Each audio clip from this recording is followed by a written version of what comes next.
আসসালামু আলাইকুম এভরিওয়ান, শুরু করছি আজ দা গল্প। লেখিকা সাবিলা সাবি, পর্ব সংখ্যা 33। ভোর তখনও ফোটেনি, তবুও আকাশে আজ অদ্ভুত আলো। ভেনাসের পূর্ব পাহাড়ের দিকে দাঁড়িয়ে আছে দেবতা আব্রাহারের প্রাসাদ। চন্দনের গন্ধ মেশা বাতাস, আকাশ থেকে ঝরে পড়া রূপার ধারা আর নিঃশব্দে যে পবিত্রতা রয়েছে তা বিনা বাক্যে বলে দিচ্ছে আজ এখানে ইতিহাস লেখা হবে। চাঁদের মতো নরম আলো চারপাশে ছড়িয়ে আছে, আকাশে উজ্জ্বল নক্ষত্ররা জ্বলছে এই মিলনের সাক্ষী হতে। প্রাসাদের হলঘরের সবার সামনে তৈরি একটি উঁচু বেদি, যার দুপাশে জ্বলজ্বল করছে অগ্নিবীথি, আগুনের পথ। বেদির মাঝখানে দাঁড়িয়ে আছে ভেনাসের পুরোহিত, যার মুখে প্রাচীন ভাষার মন্ত্রপাঠ। চারপাশে বসে আছেন রাজা জারেন, রাজা ড্রাকোনিস, লিয়ারা, সিলভা, থারেনিয়াস, এথেরিয়ান আর আলবিরা। প্রত্যেকেই জানে আজ শুধু এক বিয়ে নয়, আজ দুই দুনিয়ার ভাগ্য বাঁধা পড়বে। ফিওনা এসে দাঁড়ায় প্রথমে। তার গায়ে গাঢ় লাল আর খয়েরির সমন্বয়ে গড়া নতুন রাজকীয় গাউন।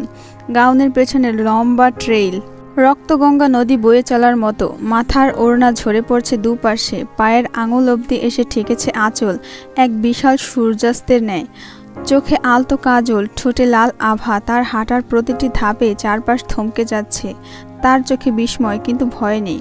ঠিক তারপর আসে জ্যাসপার। সে হয়ে উঠেছে আগুনের সন্তান, সোনালি লম্বা কোটের ঠিক এলডর আগুন ধরা রাজপুত্রের মতো। কোটে কাঁধ জড়ায় ড্রাগনের আশের মতো প্যাটার্নে ঢাকা, কোমরে বেল্টে সূক্ষ্ম নকশা করা ড্রাগনের প্রতীক, আর গলার কাছে কালো হাই কালার।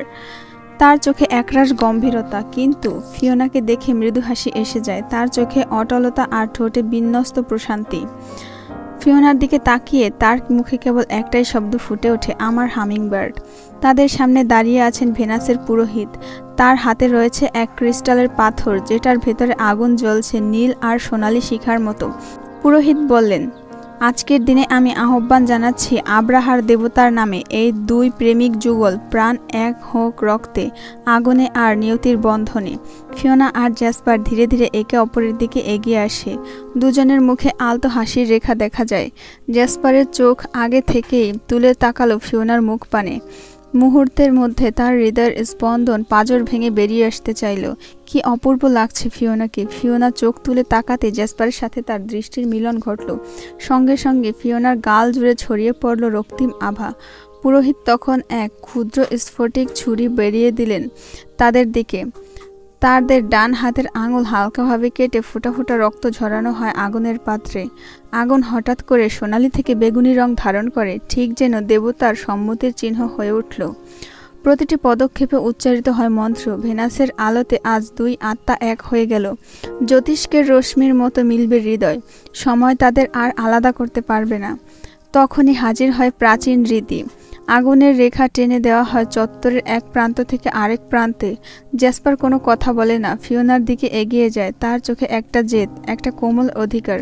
ফিওনার দিকে তাকিয়ে সে বলে, এই আগুনে আমি তোমার জন্য পুড়তে পারি, কিন্তু তোমাকে আমি পুড়তে দেব না কখনোই। তারপর তাদের সামনে খোলা হয় আগুনের পথ। রিচি প্রথমে অনুযায়ী বর কনেকে একসাথে হাঁটতে হবে সেই জ্বলন্ত পথ দিয়ে, যা প্রমাণ করবে প্রেমের সাহস আর আত্মত্যাগ। কিন্তু জ্যাসপার হঠাৎ থেমে যায়। তারপর সে ফিওনাকে কোলে তুলে নেয় আর আগুনের উপর দিয়ে হাঁটতে শুরু করে। জ্যাসপার আগুনের শিখা ফিসফিস করে ওঠে, এই প্রেম শুদ্ধ, এই প্রেম অবিনশ্বর। সবার চোখ বিস্ময় বড় হয়ে যায় সেই মুহূর্তে। ফিওনার মুখটা গাউনের ওড়নার আড়ালে, কিন্তু চোখ দুটো হাসছে। তারা পেরিয়ে যায় আগুনের পথ। আগুনের মধ্য দিয়ে হেঁটে যাওয়ার সময় সেই পথ এক পলকে ফিকে হয়ে যায়। প্রেম জয় করে নেয় আগুনকেও। শেষে দাঁড়ায় শুভ দৃষ্টির জায়গায়, একটা বড় রাজকীয় আয়না, যেখানে তাদের চোখে প্রতিফলিত হচ্ছে প্রতিবিম্বে। এই নিয়ম বলে দেয়, যদি চোখের মধ্যে সত্য ভালোবাসা দেখা যায়, তবে এই প্রেম কখনো ভাঙবে না। পুরোহিত মন্ত্র পাঠ করলেন। দেবতারা সাক্ষী, আজ এলড্রা রাজ্য আর ফ্লোরাস রাজ্যের প্রেম একত্রিত হলো আগুন, রক্ত, দৃষ্টি আর নিয়তির বন্ধনে। সবাই নিঃশব্দে দাঁড়িয়ে থাকলো। লিয়ারা চোখ মুছল, বাকিরা আনন্দে হাসলো। রাজা ড্রাকোনিস নিঃশ্বাস চেপে বসে আছেন। জ্যাসপার ওড়নার ভেতর দিয়ে ফিওনার কপালে চুমু দিল। সে তখন ফিসফিস করে বলল, তুমি এখন আমার রানী। আমি আগুন ছুঁয়ে এসেছি, কিন্তু যা পুড়েছে তা আমার একাকিত্ব। পুনরায় পুরোহিত বললেন, ভেনাসের নিয়মে বর কনেকে মালা বদল করতে হবে। এটা শুধু মালা বোতল নয়, দুটো আত্মার বন্ধন। কেবল প্রেম আর আস্থা দিয়ে একে অপরকে পরানো যায়। আজ থেকে এই মালা রক্ষা করবে একে অপরের হৃদয়কে। প্রথমে ফিওনা এগিয়ে আসে, তার হাতে এক দুর্লভ ফুলের তৈরি নীলাভ রূপালী মালা। ফিওনার হাত কাঁপছে সামান্য, কিন্তু চোখে আত্মবিশ্বাস। সে ধীরে ধীরে মালা জ্যাসপারের দিকে এগিয়ে দেয়। জ্যাসপার নিচু হয়ে মাথা এগিয়ে দিল। সে কখনো কারোর সামনে মাথা নত করেনি, কিন্তু ফিওনার সামনে সে চায় নিজের সমস্ত অহংকার ত্যাগ করে দাঁড়াতে। ফিওনা তার গলায় মালা পরিয়ে দিল। মালা পরাতেই জ্যাসপার ফিসফিস করে বলল, তুমি জানো আমি শত বছর ধরে ঠিক এই মুহূর্তটার জন্য অপেক্ষা করছিলাম। তারপর জ্যাসপার নিজের হাতে তুলে নিল ফিওনার জন্য তৈরি মালাটি, যেটা বানানো হয়েছিল অগ্নিসিগ্ধ গোলাপ আর আকাশচুম্বী বেলের পাপড়ি দিয়ে। মালাটি হাতে নিতে ওটা হালকা গরম হয়ে উঠল। সে ফিওনার খুব কাছে এসে দাঁড়ালো, তার চোখে চোখ রেখে বলল, এই মালা শুধু ফুল নয়, আমার প্রতিজ্ঞা। যতক্ষণ আমি বেঁচে আছি কেউ তোমাকে ছুঁতেও পারবে না। এখন শুধু তুমি ফিওনা নও, তুমি আমার হৃদয়ের রানী। তারপর জ্যাসপার ফিওনার গলায় মালাটি পরিয়ে দিল। ফিওনা তখন ধীরে ধীরে চোখ বন্ধ করে ফেলল। সেই মুহূর্তের সমস্ত কষ্ট, সমস্ত ভয় তার বুক থেকে ঝরে গেল। চারপাশে তখন নিস্তব্ধ, কেবল আব্রাহারের প্রাসাদের ঘণ্টা বেজে উঠছে, আর দূরে দাঁড়িয়ে থাকা রাজা ড্রাকোনিস, লিয়ারা, সিলভা, এথেরিয়ান সবাই মৃদু হাসিতে মুখ ভরিয়ে নিল আর ছিটিয়ে দেয় গোলাপ ফুলের পাপড়ি। আকাশে উড়ে যায় কিছু সোনালি পাখি, আব্রাহারের প্রতীক হিসেবে, দেবতার পক্ষ থেকে ভালোবাসার আশীর্বাদ হয়ে। আগুনের রেখার শেষ মাথায় রাখা ছিল সেই পবিত্র শিখা, সেই আগুন যেখানে দাঁড়িয়ে থাকবে প্রেমিক প্রেমিকা একে অপরের হাত ধরে এবং শপথ করবে দেবতা আব্রাহারের সামনে, যাই ঘটুক আমরা একে অপরের ছায়া হয়ে থাকব। আহত আলোর মতো আগুন তখন কাঁপছিল, পবিত্র কিন্তু অস্থির, সবাই নিঃশব্দে তাকিয়ে। রাজা ড্রাকোনিসের চোখে হালকা জল, লিয়ারার ঠোঁট কাঁপছে, এথিরিয়ানের বুক ধুকধুক করছে। আলবিরা থারেনিয়াস হাত জড়ো করে দাঁড়িয়ে, তাদের প্রিন্সের আজ চূড়ান্ত পরিণয়। জ্যাসপার ফিওনার দিকে এক পা এগিয়ে গেল। ওদের হাত দুটো প্রায় মিলছে, মাত্র এক শ্বাসের দূরত্ব। ঠিক তখনই আগুনের শিখার মাঝে শেষ রীতি পালনের প্রস্তুতি চলছে। জ্যাসপার আর ফিওনার হাতে হাত রাখার কথা, শপথ নেওয়ার কথা একে অপরের কাছে, দেবতার সামনে। কিন্তু হঠাৎই ভূমিকম্পের মতো কেঁপে উঠল পুরো প্রাসাদ। মাঝে ফেটে গেল, পিলারগুলো কাঁপতে শুরু করলো, দেওয়ালের কারুকাজ খসে পড়ল ধুলোর ঝড়ে। চারপাশে আতঙ্ক ছড়িয়ে পড়ল। অভিজাত অতিথিরা, সৈনিকরা, ফ্লোরাস, এলরা রাজ্যের প্রতিনিধিরা সবাই দৌড়ে বের হয়ে যেতে লাগলো। জ্যাসপার ফিওনার হাত ধরে তাড়াতাড়ি এগিয়ে এলো, কিন্তু হঠাৎ একটা কানে আসা শব্দ জ্যাসপারকে উদ্দেশ্য করে বলল, এই ধ্বংস তোমার জন্য। পৃথিবীর নিরীহ রক্তের ভার এখনো তোমার শিরায়। তুমি যেভাবে প্রাণ নিয়েছো, ঠিক সেভাবে এই প্রাসাদ তোমার নিচে চাপা পড়বে। আর তুমি যদি এখান থেকে পালানোর চেষ্টা করো, তবে তোমার সাথে সাথে তোমার পরিবারও ধ্বংস হবে। জ্যাসপার থেমে গেল, তার চোখে ভয় আর গ্লানির ছায়া। ফিওনা পেছনে ফিরে তাকিয়ে দেখল, প্রিন্স তুমি থেমে গেলে কেন? জ্যাসপারের দিকে তাকিয়ে রইল। জ্যাসপার চারপাশে তাকালো, ধ্বংস, ধুলো আর সেই অভিশপ্ত আওয়াজ। ফিওনা ওর হাত টেনে ধরে বাইরে নিয়ে যেতে চাইল। চলো, দেরি করছো কেন? জ্যাসপার মাথা নাড়ল। না, তুমি বের হও ফিওনা, এটা আমার নিয়তি, আমাকে এখানেই থাকতে হবে। না, আমি কোথাও যাব না তোমাকে রেখে, ফিওনা অস্থির কণ্ঠে বলল। জ্যাসপার এক ধাক্কায় ফিওনাকে বাইরে ঠেলে দিতে গেল, কিন্তু ঠিক সেই মুহূর্তে বিশাল দরজাটা বিকট শব্দে বন্ধ হয়ে গেল। বাইরের দিক থেকে লিয়ারা ড্রাকোনিস ছুটে এসে দরজার আগুন ছুড়ল, নিজেদের পিঠ দিয়ে ধাক্কা মারল। দরজা খুলছে না কেন? জ্যাসপার ফিওনা ভেতরে, কিন্তু দরজা নড়ল না। আকাশে গর্জন শুরু হলো, মেঘের ফাঁকে ভয়ঙ্কর ছায়াময় রূপ দেখা গেল। দেবতা আব্রাহার, তিনি নিঃশব্দে সব দেখছিলেন। দরজার বাইরে দাঁড়িয়ে থেকেও তিনি স্পষ্ট দেখছিলেন ভিতরের দৃশ্য। এটা যেন পরীক্ষার শেষ মুহূর্ত। ভেতরে একে একে ভেঙে পড়তে লাগলো পিলারগুলো, মাঝের ফাঁকগুলো বিস্তৃত হচ্ছিল, বাতাস ভারী হচ্ছিল ধুলো আর জলিমাময় শক্তিতে। জ্যাসপার ফিওনাকে আবার ঠেলে পাঠাতে চাইল। তুমি বাইরে যাও প্লিজ ফিওনা, তোমার জন্য দরজা খুলে যাবে। এই ধ্বংস আমার জন্য, আমাকে একা বহন করতে দাও, অনুরোধ করছি। ফিওনা এক ঝটকায় জ্যাসপারকে জড়িয়ে ধরল শক্ত করে। তোমার কিছু হলে আমি কি করে বাঁচবো? আমাকে থাকতে দাও প্রিন্স তোমার সাথে। তুমি তো বলেছিলে কখনো বাঁচলে একসাথে বাঁচবো, আর না হয় একসাথে মরবো। জ্যাসপার হতবাক হয়ে তাকিয়ে রইল ফিওনার চোখে। ওর ভেতরের নিষ্ঠুরতা, দুর্বলতা, রাগ সবকিছু গলে যেতে লাগলো এই ভালোবাসার তাপে। আগুনের শিখা তখনও মাঝখানে জ্বলছিল। সময় দাঁড়িয়ে গেল ধ্বংস আর প্রেমের এই চূড়ান্ত পরীক্ষায়। প্রাসাদের মধ্যভাগে তখনও আগুনের শিখা জ্বলছে। শেষ রীতির সেই শপথ বাক্যের আগে হঠাৎ ধ্বংস নেমে এলো। মনে হলো দেবতাদের রুদ্ররূপ। ভূমিকম্প থামে না, না থেমেই তীব্র হলো আরও। এক এক করে পিলারগুলো ফেটে পড়তে লাগলো। ইট আর শিলাখণ্ড গড়িয়ে পড়ছিল চারিদিক থেকে। সবাই পালিয়ে গেল, কিন্তু ফিওনা আর জ্যাসপার তখনও প্রাসাদের মধ্যভাগে দাঁড়িয়ে। জ্যাসপারের কানে তখনও বাজছে সেই অদৃশ্য কণ্ঠ, এই ধ্বংস শুধু তোমার জন্য। তুমি যে রক্তের ঋণ রেখে এসেছো পৃথিবীতে, তার প্রতিশোধ এখনও নেওয়া বাকি। দরজার ওপার থেকে লিয়ারা, রাজা ড্রাকোনিস, সিলভা, এথেরিয়ান সবাই চিৎকার করছে, ফিওনা দরজা ঠেলে দাও, জ্যাসপার তোমরা শুনতে পাচ্ছ? ঠিক তখনই ছাদের বিশাল পাথরের এক খণ্ড ছিটে পড়তে শুরু করলো। জ্যাসপার একটুও না ভেবে ফিওনাকে জড়িয়ে ধরলো, ওর বুকের ভেতরে গুটিয়ে ফেললো। চোখ বন্ধ করো হামিংবার্ড, তোমার গায়ে কিছু লাগতে দেব না। ওর কণ্ঠ ফিসফিসে কিন্তু তীব্র। গর্জন, ধুলো, আগুনের আলো আর তারপর ধস। একের পর এক পাথর জ্যাসপারের পিঠে আছড়ে পড়ছে, রক্ত ছড়িয়ে পড়ছে ওর কাঁধ বেয়ে, কিন্তু ও কাঁপছে না। ফিওনার কিছুই দেখতে পাচ্ছে না, শুধু জ্যাসপারের শরীরের মাঝে ও নিজেকে হারিয়ে ফেলেছে। একটা শক্ত খোলস ওকে বাঁচিয়ে রেখেছে। তুমি ব্যথা পাচ্ছ তো? ফিওনার গলা কাঁপছে। জ্যাসপার কাঁপা কাঁপা গলায় ফিসফিস করে বলে, তুমি ঠিক আছো তো? তোমার একটাও আঁচড় লাগলে আমি নিজেকে ক্ষমা করতে পারবো না। তারপরও পাথর পড়তে থাকে জ্যাসপারের পিঠে, মাথায়, হাতে, কিন্তু ও একটুও নড়ে না। ও জানে তার এই শাস্তি এবং রাজপুত্রের সবচেয়ে বড় প্রমাণ। ভেতরে আগুনের আলো আর ধুলোয় দুজনের জড়িয়ে ধরার অবয়ব অস্পষ্ট হয়ে যায়, কিন্তু তাদের ভালোবাসা অটুট থেকে যায় এই ধ্বংসস্তূপের মাঝেও। পুরো প্রাসাদ নিমেষেই ধসে পড়ল।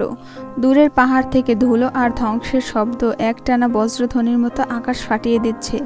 পাথর, সোনাখণ্ড আর প্রাচীন এক স্তম্ভ একে একে করে ভেঙে পড়ছে। জ্যাসপার ফিওনাকে বুকের মাঝে জড়ানো অবস্থায় নিঃশব্দে হয়ে পড়ে আছে। চারিদিকে নিস্তব্ধ, শুধু ধ্বংসস্তূপ আর ছিন্ন ভিন্ন ইটের স্তূপ। উপরে ছাদ ভেঙে গিয়ে এখন আকাশ দেখা যাচ্ছে। কালচে মেঘের ফাঁকে এক রেখা চন্দ্রালোক এসে পড়ছে ঠিক সেই স্থানে যেখানে জ্যাসপার আর ফিওনা মাটিতে গুটিয়ে আছে। সব থেমে গেছে। না, আর কোনো শব্দ না, কোনো ঝড় না, কোনো ধ্বংস না, শুধু একটি মাত্র আগুনের শিখা তখনও শান্তভাবে জ্বলছে। সেই মধ্যস্থলের পূর্ণ শিখা, যা কখনো নিভবে না। ঠিক তখনই আকাশ ফেটে ভেসে এলো এক অদৃশ্য আওয়াজ। কিন্তু এবার শুধু জ্যাসপার নয়, ফিওনাও শুনতে পেল সেই কণ্ঠ। রাজকুমার জ্যাসপার অরিজিন, তোমাকে ক্ষমা করে দেওয়া হলো। তোমার 100 বছর আগের থেকেই পাপ বহু, কিন্তু তুমি একমাত্র জায়গায় নিখুঁত ছিলে আর আছো ভালোবাসায়। তোমার হৃদয়ের শুদ্ধতা, তোমার আত্মত্যাগ এই প্রেমকে অলঙ্ঘনীয় করলো। তুমি পৃথিবীর যে মানুষদের প্রাণ নিয়েছো তার শাস্তি তোমার ভোগ করতেই হবে, কিন্তু আজ আমি তোমাকে নতুন করে বাঁচার আরেকটি সুযোগ দিচ্ছি। এইবার কণ্ঠ স্তব্ধ হয়ে যায়। ঝড় থেমে গেছে, কেবল সেই শিখাটি টিম টিম করে জ্বলছে আর আলো ফেলছে দুই ভালোবাসার শরীরের উপর। সেই মুহূর্তে ফিওনা জ্যাসপারকে নিজের বুকের উপর একটু তুলে আনে। তোমার কাঁধ সব রক্তে ভেসে গিয়েছে, গলায় অশ্রু কাঁপছে। জ্যাসপার চোখ বন্ধ করেও হাসে। তোমার গায়ে একটাও আঁচড় লাগেনি, এটাই আমার সব থেকে বড় পাওয়া হামিংবার্ড। জ্যাসপার বেঁচে আছে, কি ফিওনাও বেঁচে আছে, আর সেই আগুনের শিখার ঠিক নিচে ধ্বংস স্তূপে ওরা দুজন একে অপরকে জড়িয়ে ধরে বসে থাকে।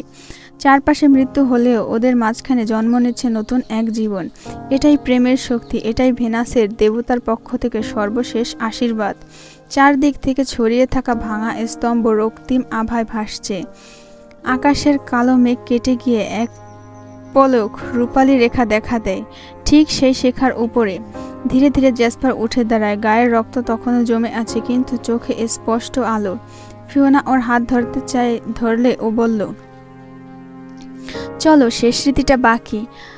তোমার আমার অগ্নি শপথ। আগুনের শিখার মাঝখানে ঢেকে রাখার ওরা দুজন থেমে যায়। আগুনের শিখার মাঝখানে ঢোকার আগে ওরা দুজন থেমে যায়।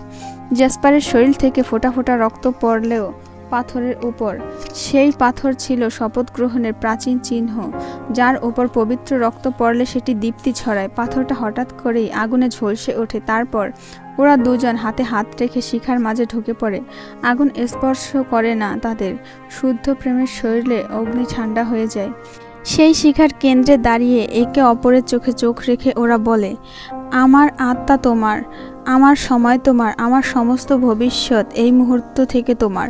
দেবতা আব্রাহারের প্রাসাদের সামনে আমি প্রতিজ্ঞা করছি, জীবন মৃত্যু পুনর্জন্ম সমস্ত কিছুর উপরে তুমি আমার চিরন্তন সঙ্গী। ঠিক তখনই শিখা তীব্র আলোয় ফেটে পড়ে। এক মুহূর্তের জন্য চারিদিকের অন্ধকার আলোকিত হয়ে যায়। অদৃশ্য দেবতার কণ্ঠ আবার শোনা যায় আকাশে, তোমাদের প্রেমের এই রাজ্যের সীমা ছাড়িয়ে গিয়েছে। আজ থেকে তোমাদের বন্ধন হয়ে থাকবে আকাশের তারায়, সমুদ্রের জোয়ারে এবং চিরন্তন হৃদয়ের অমরতায়। দেবতা আব্রাহার গভীর দৃষ্টিতে আকাশের দিকে তাকিয়ে রইলেন। সৃষ্টির কোনো গুপ্ত সত্য তিনি সচক্ষে দেখছেন। তার কণ্ঠ এক অনির্বচনীয় প্রশান্তি, তবুও এক আমোঘ সত্যের ভার ছিল। নিয়তি ওদের মিলন লেখেনি, কিন্তু ওদের ভালোবাসার জোরে নিয়তি বদলে গিয়েছে। সেই মুহূর্তে আকাশ থেকে আলোড়ন ওঠে। মহাবিশ্ব নিজেই স্বীকার করে নেয় যে প্রেমের শক্তি সময়ের নিয়মও ভেঙে ফেলতে পারে। শিখা ধীরে ধীরে নিভে যায়, কিন্তু আলোটা থেকে যায় ওদের গায়ে। চারিদিকে তখনও ধ্বংস, কিন্তু তার মাঝখানে গড়ে ওঠে এক অদৃশ্য অক্ষয় রাজত্ব। এক বিকট শব্দে দরজা খুলে গেল। ভেঙে পড়া প্রাসাদের ধুলি, ধোঁয়া আর ছাই ছড়িয়ে গেল চারিদিকে। রাজা জারেন, রাজা ড্রাকোনিস, লিয়ারা, এথিরিয়ান, আলবিরা, থারিনিয়াস আর সিলভার সবাই ছুটে আসে ভেতরে। কেউ ভেবেছিল ওরা বেঁচে নেই, কেউ থমকে গিয়েছিল আশঙ্কায়। কিন্তু ভেতরে এসে সবাই থেমে যায়। সবকিছু ধ্বংস, সব স্তম্ভ ভাঙা, তবুও মধ্যভাগে আগুনের শিখা এখনো জ্বলছে। আর তার মাঝখানে দাঁড়িয়ে আছে জ্যাসপার আর ফিওনা, দুজনের হাতে হাত, চোখে চোখ। ওদের চারপাশে জ্বলছে হালকা স্বর্ণালী আলো। আগুন নিজেই পরিণত জানাচ্ছে।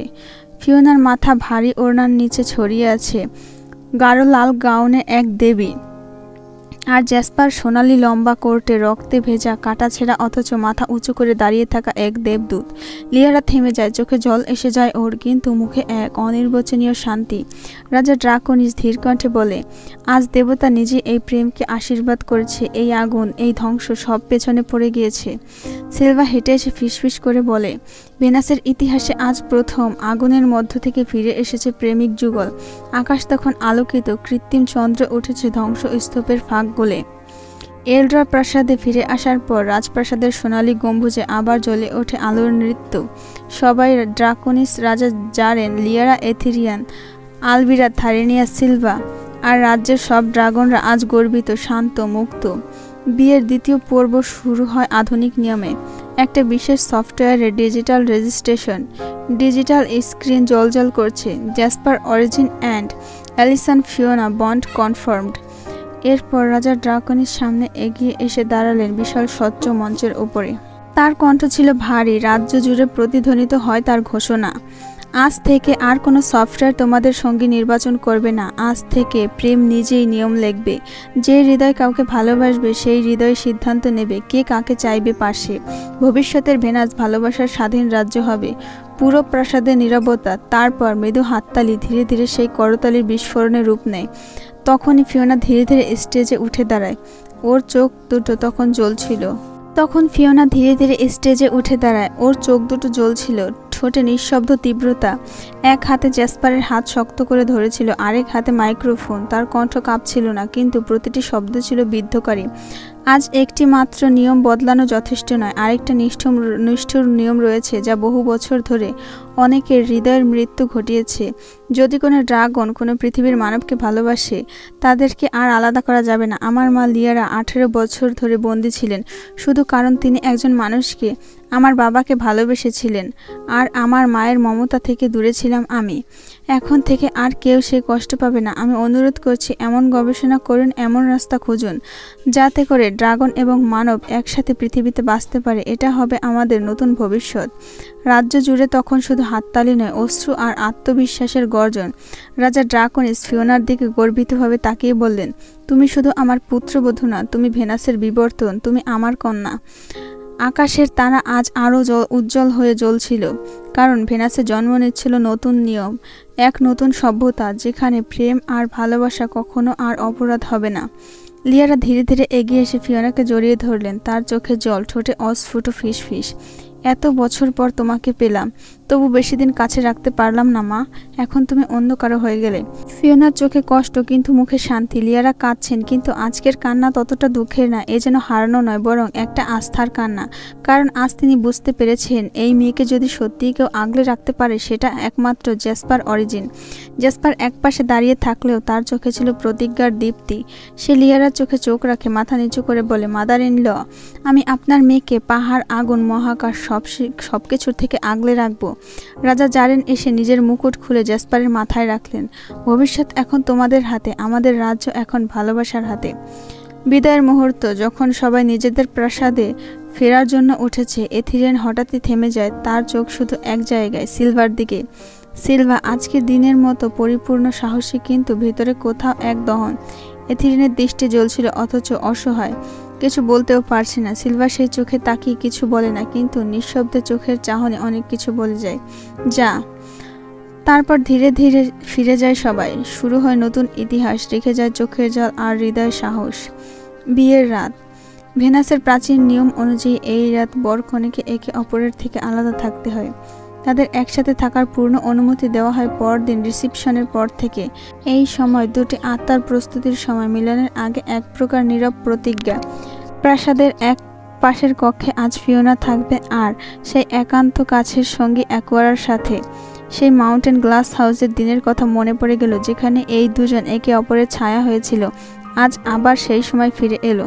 ফিওনা ব্রাইডাল গাউন পাল্টে রেশমের মতো পাতলা একটা নাইট ড্রেস পরে চুপচাপ বিছানায় বসে আছে। অ্যাকোয়ারা ধীরে ধীরে পাশে বসলো।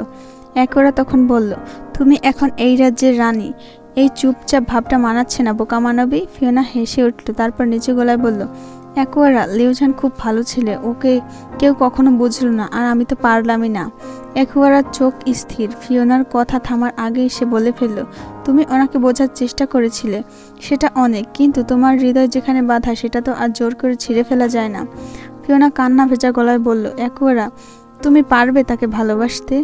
আমি জানি তুমি একমাত্র তার যোগ্য সঙ্গিনী। তুমি তো ওকে বোঝো, ওকে আগলে রাখতে পারবে? এক মুহূর্ত নীরবতা। অ্যাকোয়ারার চোখে চাঁদের আলোয় ঝিকমিকি করছে। সে ধীরে ধীরে ফিওনার হাত ধরে, আমি জানি সে ভালোবাসতে জানে, যত্ন করতে জানে, আর আমি চেষ্টা করব তার পাশে দাঁড়াতে। যদি সে চায় আমি থাকব, যদি সে দূরে ঠেলে দেয় তবুও আমি তার অপেক্ষায় থাকব। ফিওনা কিছু বলে না, শুধু নিজের বন্ধুকে জড়িয়ে ধরে। আজকের রাতে একটা বন্ধুত্ব, একটা ভালোবাসার সম্ভাবনা, আর একটা অতীত ভুলের ভবিষ্যতের দিকে তাকানো। চাঁদ জানালার ফাঁক দিয়ে হাসছে। লিওজান দূরের কোনো কক্ষে দাঁড়িয়ে আকাশ দেখছে। অ্যাকোয়ারা আর ফিওনা এক বিছানায়, কিন্তু দুই ভিন্ন ভাবনায়। একজনের প্রেম শেষ হয়েছে, আরেকজনের হয়তো শুরু হতে চলেছে। রাত গভীর। ফিওনার ঘরের সামনে বারান্দায় দাঁড়িয়ে পায়চারি করছে জেসপার। তার মুখে অস্থিরতা, মাঝে মাঝে চোখ চলে যাচ্ছে বন্ধ দরজার দিকে। চাঁদের আলো তার চুল চকচক করছে। ঠিক সেই সময় হঠাৎ পেছন থেকে শোনা গেল দুই পরিচিত কণ্ঠ। এথিরিয়ান আবেগ মেশানো হাসিতে বলল, জেসু ভাইয়া, এত রাতে এখানে কি করছো? ঘুম আসছে না নাকি? জেসপার খানিকটা চমকে ঘুরে দাঁড়ালো। জেসপার হালকা ধমকের স্বরে বলল, তোরা এত রাতে এখানে কেন? ঘুমাসনি কেন? কোনো কাজ নেই তোদের? থার্নিয়াস মুখে দুষ্ট হাসি রেখে বলল, প্রিন্স, আপনি তো এখন বিবাহিত পুরুষ। কাল রিসেপশনের পর তো সবসময় রানিং ফিওনার পাশে থাকবেন, তাই ভাবলাম আজকের রাতটা একেবারে ফুল ব্যাচেলার পার্টি করে ফেললে কেমন হয়। এথিরিয়ান কপট হাসি বলল, একদম ঠিক, এটা তোমার শেষ ব্যাচেলার নাইট জেসু ভাইয়া। গান, ওয়াইন, স্মৃতি সবকিছু চাই। জেসপার একটু গম্ভীর ভঙ্গিতে তাকালো, তারপর হালকা করে চোখ ঘুরিয়ে বলল, তোদের দুষ্টুমির সীমা নেই, তবে ঠিক আছে চল। তিনজন মিলে হাঁটতে লাগলো প্রাসাদের উপরের দিকে, একটা গোপন ছাদ ঘর, যেখানে আগে থেকেই সাজানো ওয়াইন, জ্যোৎস্নায় ভিজে থাকা হালকা সঙ্গীত আর এক টুকরো মুক্তি। ছাদ ঘরের এক কোণে বসে জেসপার হাতে নিলেও এক গ্লাস রুবি রঙের পানীয়। থার্নিয়াস আর এথিরিয়ান নিজেদের মধ্যে হালকা ঠাট্টায় মেতে ওঠে। এথিরিয়ান তখন ঠাট্টার ছলে বলে, জেসু ভাইয়া, কি মনে হয় ফিওনা কি তোমাকে কাল কি বশ করে ফেলবে? জেসপার সামান্য হেসে বলল, বশ তো অনেক আগেই করেছে, আবার নতুন করে কি করবে? ভোরের আলো এখনো ফোটেনি। সোনালি আভা ছুঁয়ে ছুঁয়ে ফিরছে পূর্ব আকাশে, আর প্রাসাদের ছাদের ঘরের এক কোণে তিনজন ড্রাগন যুবক মাতাল হয়ে পড়ে আছে। ওয়াইনের বোতল খালি, গানের সুর থেমে গিয়েছে, কিন্তু গলার আওয়াজ থেমে নেই। থার্নিয়াস হঠাৎ গ্লাস ঝাঁকিয়ে বলল, থারিনিয়াসের চোখ আধ বোঝা মাতাল ভঙ্গিতে। আমি আমি আলবিরাকে বিয়ে করতে চাই। আমি আর অপেক্ষা করতে পারবো না। ওর চোখ, ওর সেই সোনালি চুল, আমি পাগল হয়ে যাই ওর জন্য। জ্যাসপার হেসে কাশতে লাগলো। সেনাপতি ড্রাগনের কাণ্ড দেখে বিয়ে করতে চাই বললেই হলো? বয়স হয়নি এখনো তোমার। থারিনিয়াস হাসতে হাসতে গড়িয়ে পড়ল গালিচায়। তার পাশে বসে থাকা এথিরিয়ান হঠাৎ নিচু গলায় স্বীকার করলো। এথিরিয়ানের চোখ লাল, আবেগে ভেজা কণ্ঠে। আমি আমি সিলভাকে ভালোবাসি অনেক দিন ধরে। ওকে দেখতে ইচ্ছে করছে খুব বেশি এই মুহূর্তে। এক মুহূর্তে নিঃশব্দে কেটে গেল। তারপর থারিনিয়াস উঠে বসে চিৎকার করে বলল, তাহলে যা গিয়ে দেখে আয় রিয়ান, আমিও এখনই যাব আলবিরার কাছে। তারপর হঠাৎ উঠে দাঁড়িয়ে পড়ে গেল এক নরম গলিচার উপর। জ্যাসপার হেসে ফেলল, আবার বলল, এরা নাকি আবার শক্তিশালী ড্রাগন যোদ্ধা। মদের বোতলই ডুবে গেল। আমি কি তাহলে একমাত্র ঠান্ডা মাথার ড্রাগন এখানে? এথিরিয়ান ঘাড় কাত করে বলল, তুমিও ফিওনাকে ভালোবাসো, তবে তোমার ভালোবাসা অন্যরকম। তুমি নিজের জীবন দিয়ে ওকে আগলে রাখবে। একটু নিস্তব্ধতা, তারপর তিনজন একসাথে হাসতে লাগলো, আবেগ বন্ধন আর একটু হালকা পাগলামি নিয়ে। ভোরের আকাশ এখনো পুরোপুরি রং ধরেনি। ভেনাসের আকাশে ধীরে ধীরে আধার কাটবে। জ্যাসপার তখন নেশায় ঘুমিয়ে পড়েছে, কিন্তু এথিরিয়ানের মনে কিছুতেই শান্তি নেই। হঠাৎ সে উঠে দাঁড়ালো। মনে হচ্ছিল বুকের ভেতর আগুন ছুটছে, আর কিছুতেই নিভছে না। তার গায়ের আকার ধীরে ধীরে বদলাতে লাগলে রূপান্তরিত হলো ড্রাগনের রূপে। তার ডানা নীরবে প্রাসাদের দেয়ালের উপর ছায়া ফেলল। একটা নিঃশব্দ ডানার ঝাপটায় সে উঠে গেল আকাশে।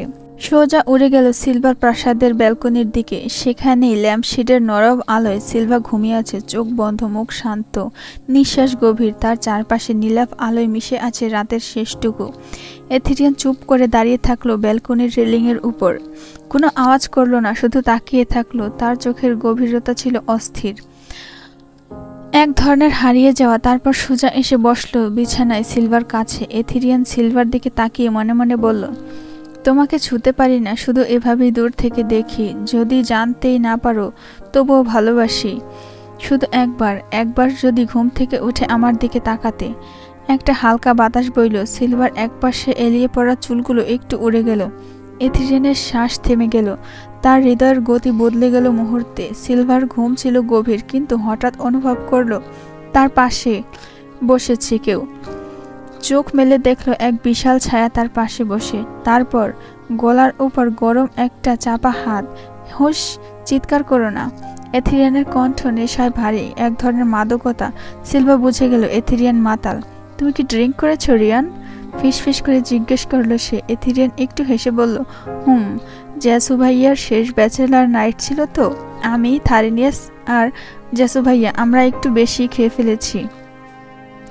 তার চোখে এখনো রক্তিম ঝিলিক, নেশা, আবেগ আর কিছু অনুচ্চারিত ভালোবাসা। আমি আজকে তোমার ঘরে ঘুমাতে পারি সিলভা? কণ্ঠে শিশুদের মতো একটা সরলতা। সিলভা থমকে গেল।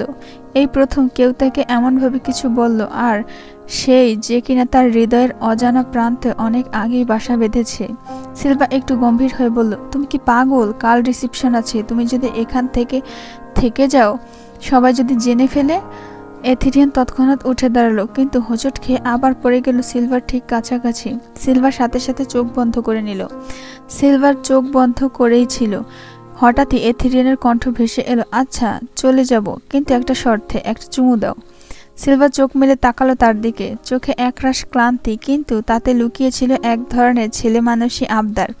তুমি মদ খেয়ে পাগল হয়ে গিয়েছো রিয়ান, বলে মুখ ঘুরিয়ে নিল সে। এথিরিয়ান তখন একটা হালকা নিঃশ্বাস ফেলল। জানি তুমি কিছু বলবে না, তবে আমি আজ সত্যি শুধু এক মুহূর্তের স্পর্শ চেয়েছি, তারপর চলে যাব। সিলভা জানে এই মুহূর্তে যদি ওর কথা না শোনে, ওর যাওয়ার নাম থাকবে না। সিলভার আর ইচ্ছে করছে না ওকে এতটা ইগনোর করতে। অবশেষে সিলভা ধীরে এগিয়ে এসে আলতো করে এথিরিয়ানের গালে একটা চুমু দিল। নরম, স্পর্শহীন এক চুমু, তবুও সেখানে হিমবাহ হয়ে গেল। আগুনও নিভে গেল। এথিরিয়ান চোখ বন্ধ করে ফেলল। সে কিছু বলল না, শুধু চুপচাপ উঠে দাঁড়ালো। পেছনে ফিরে যাবার আগেই বলে গেল, এই মুহূর্তটা সারা জীবন মনে রাখবো সিলভা। সিলভা তাকিয়ে থাকলো। প্রথমবার কাউকে চুমু খাওয়ার অনুভূতিটা সত্যি এমন। এথিরিয়ান দরজার দিকে এগিয়ে যাচ্ছিল, পা টানাটানি করছে। মাতাল ভাবটা এখনো যায়নি পুরোপুরি। হঠাৎ থেমে গেল, পেছনে ফিরে তাকিয়ে বলল, কাল কোন কালার ড্রেস পরবে তুমি? সিলভা জানে না কেন এই প্রশ্নটা করছে। প্রশ্নের উত্তরটা শুনে কেন সে একটু কেঁপে উঠল। সাধারণত একটা প্রশ্ন, তবুও এতটা কেন গভীর লাগলো। সে কিছুক্ষণ চুপ রইল, তারপর নিচু গলায় বলল, সাদা। সাদা? এথেরিয়ান হালকা হেসে বলল, তাহলে আমি কালকে সাদা রঙের পরবো, ম্যাচ করে তোমার সাথে। সিলভা তাকিয়ে থাকলো তার চলে যাওয়ার পেছনের দিকে। আস্তে করে কাপা গলায় ফিসফিস করলো নিজের সঙ্গে, তুমি যদি জানতে আমি কেবল ড্রেস নয়, তোমার সাথেও জড়াতে চাই সাদা আলোয়। এথেরিয়ানের পা হঠাৎ যেন কিছু একটা আটকে গেল। সে আবার ফিরে এলো। চোখ দুটো মাদকতায় টলমল করছিল, কিন্তু ভেতরের কথাগুলো ছিল একদম সোজাসাপটা। সে সিলভার একদম কাছে এসে একটু ঝুঁকে দাঁড়ালো। তার নিঃশ্বাসে ছিল মৃদু ওয়াইনের গন্ধ, চোখে ছিল একটা নরম বিষণ্ণতা, তার গলায় ছিল গভীর এক আবেগ। সিলভা, আজ শুধু জাসু ভাইয়ের নয়, আমারও লাস্ট ব্যাচেলার পার্টি ছিল। সিলভার বুক কেঁপে উঠল। কিছু একটা থমকে গেল দুজনের মাঝখানে।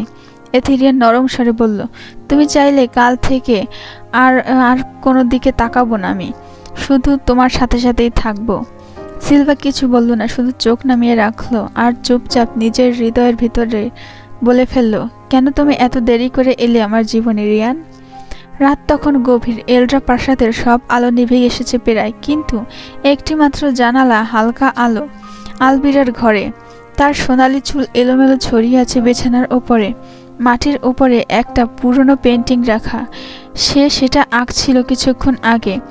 এখন একটু শুয়ে পড়েছে। হঠাৎ দরজায় সামান্য একটা শব্দ, তারপর একটানা ধীর পায়ের এগিয়ে আসা কারো ছায়া। কে? আলবিরা ধীরে ধীরে উঠে বসে।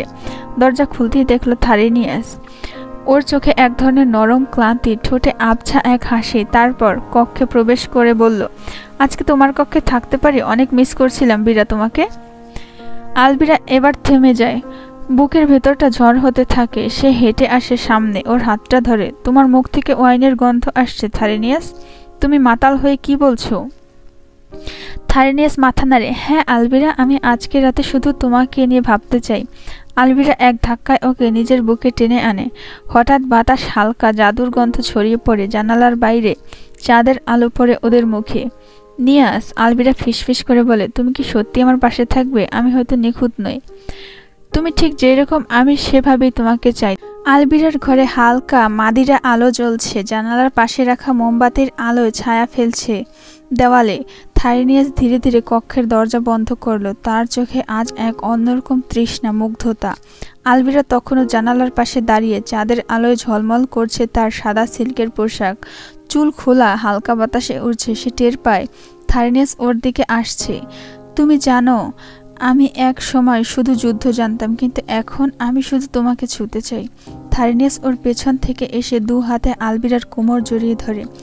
আলবিরার নিঃশ্বাস ধরা পড়ে যায়। নিয়াস, তার গলা কাঁপে, তুমি মাতাল, ঠিক মতো ভাবতে পারছো তো? হয়তো মাতাল, কিন্তু এখন সব থেকে সজাগ। তোমার অনুভবে বীরা। থারিনিয়াস ওর গালে হাত রেখে আলতো করে ঠোঁট ছুঁয়ে দিল। আলবিরা চোখ বন্ধ করে ফেলে, এক হাত ওর বুক আঁকড়ে ধরে, তারপর ধীরে ধীরে ওর দিকে ঘুরে দাঁড়ায়। তুমি কি সত্যি আমাকে চাও নিয়াস? শুধু এই রাতের জন্য না, সারা জীবনের জন্য। তোমাকে চাই বীরা, রোজ সকালে তোমার চোখে চোখ রাখতে চাই, রোজ রাতে তোমার কণ্ঠে ঘুমাতে চাই। আলবিরা এবার আর আটকাতে পারল না। ঠোঁট রেখে দেয় থারিনিয়াসের ঠোঁটে, গভীর, কোমল আর এক অদ্ভুত নিশ্চিন্ততায় পূর্ণ।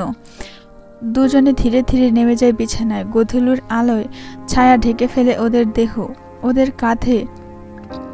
ওর কাঁধে মুখ লুকিয়ে আলবিরা ফিসফিস করে বলে, আজ প্রথমবার আমি নিজেকে কারো হাতে পুরোপুরি তুলে দিলাম। আর আমি আজ বুঝলাম ভালোবাসা কত শান্ত, কত উষ্ণ। থারিনিয়াসের কণ্ঠ নরম, নিঃশব্দ। থারিনিয়াস তখন আলবিরার গলায় ঘাড়ে চুম্বনে ভরিয়ে তুলছিল, আর আলবিরা থারিনিয়াসের ঘাড়ে নখ দিয়ে আঁকড়ে ধরে। আলবিরা নিঃশ্বাস ভারী হয়ে আসে, শরীর কাঁপতে থাকে। প্রথমবার কোনো পুরুষের এত গভীর ছোঁয়ায় সে মগ্ন হয়ে আছে। আর এই পুরুষ, যা তার শৈশবের কৈশোরের ভালোবাসা, একমাত্র ভালোবাসা। থারিনিয়াস নিজের পোশাক খুলে ফেলে, সাথে আলবিরার পোশাক। কিন্তু হঠাৎ কিছু একটা মনে করে থেমে যায়। তারপর ফিসফিস করে বলে, না থাক, আজকে না। আমি তোমাকে মাতাল অবস্থায় না, সজাগ অবস্থায় পুরোপুরি নিজের করে নেব, আর সেটা হবে আমাদের বিয়ের পরে। তারপর থারিনিয়াস নিজের বুকের মধ্যে আলবিরাকে জড়িয়ে ধরে আর ঠোঁট জোড়া চুম্বন করতে থাকে। রাতটা জ্যোৎস্না, শ্বাস, স্পর্শ আর প্রতিজ্ঞার মাঝে গলে যায়। প্রভাতের সূর্য কিছুটা ম্লান হলেও একে একে রাতের আলোকরেখা ছড়িয়ে পড়ছিল প্রাসাদের চারিপাশে। বাতাস ছিল মৃদু শান্ত। নতুন দিনের শুরুতে সবকিছু যেন একটু পরিষ্কার হতে চাইছে। ছাদের ঘরটিতে সে রাতের সমস্ত উদ্দীপনা আর মাতাল ভাব সরে গিয়ে গভীর নীরবতা এসে আছড়ে পড়েছে। জ্যাসপার বিছানায় শুয়েছিল, চোখ বন্ধ করে। কল্পনায় ফিওনাকে পাশে পেয়ে আনন্দের অনুভূতি ছিল তার। গভীর নিঃশ্বাসের শব্দ শোনা যাচ্ছিল, শরীরের প্রশান্তি অনুভূত হচ্ছিল। মনের মধ্যে কিছু না বলা কথা ঘুরপাক খাচ্ছে, তবে তার একমাত্র চিন্তা ছিল ফিওনাকে নিয়ে, তাদের ভবিষ্যৎ আর একে অপরের পাশে থাকার অনুভূতি। এথেরিয়ান তার ঘরে ফিরে এসে বিশাল জানালার কাছে গিয়ে দাঁড়িয়ে আকাশের দিকে তাকিয়ে রইল। রাতের মতোই মাতাল ভাব এখনো পুরোপুরি কাটেনি। সিলভার কক্ষে যা ঘটেছিল তার সবকিছুই মধুর স্মৃতি হয়ে ভেসে উঠছিল। গালের চুম্বনটা, তার কণ্ঠের সেই মধুরতা, তার শরীরের স্নিগ্ধতা। কিছুক্ষণের জন্য মনে হলো আর কিছুই চাওয়ার নেই। জীবন তার কাছে পূর্ণ হয়ে এসেছে। হালকা ভোরের আলো পড়তে শুরু করেছিল। এথেরিয়ান তার বিছানায় ফিরে শুতে গেল, চোখ বন্ধ করলো আর মনের মধ্যে মনে পড়ল সিলভার কথা। এখনও সে কোথাও নিজের মতো নির্ভুল ছিল। তার মনের যেন শান্ত ছিল। অন্যদিকে আলবিরার ঘর থেকে গাঢ় নিঃশ্বাসের শব্দ ভেসে আসছিল। থারিনিয়াস তার পাশে শুয়েছিল, তবে চোখ বন্ধ ছিল। রাতের উত্তেজনা আর আবেগ ধীরে ধীরে শেষ হয়ে গেল। শুধুমাত্র কিছু গরম অনুভূতি, কিছু অনির্দিষ্ট ভবিষ্যৎ ছিল। আলবিরা অল্প এক দৃষ্টিতে থারিনিয়াসের দিকে তাকালো, কিন্তু কিছু বলেনি। দুজনের মন এক হয়ে গিয়েছিল। আবার কিছু না বলা কথা তাদের মাঝে মেঘের মতো ঘুরছিল। এমন পরিস্থিতিতে প্রাসাদের সকলের শান্ত পরিবেশের মাঝে সবাই তাদের নিজেদের দুনিয়ায় চলে গিয়েছিল, হয়তো কিছুটা নীরব, কিন্তু একে অপরের প্রতি তাদের ভালোবাসার অনুভূতি ছিল গভীর।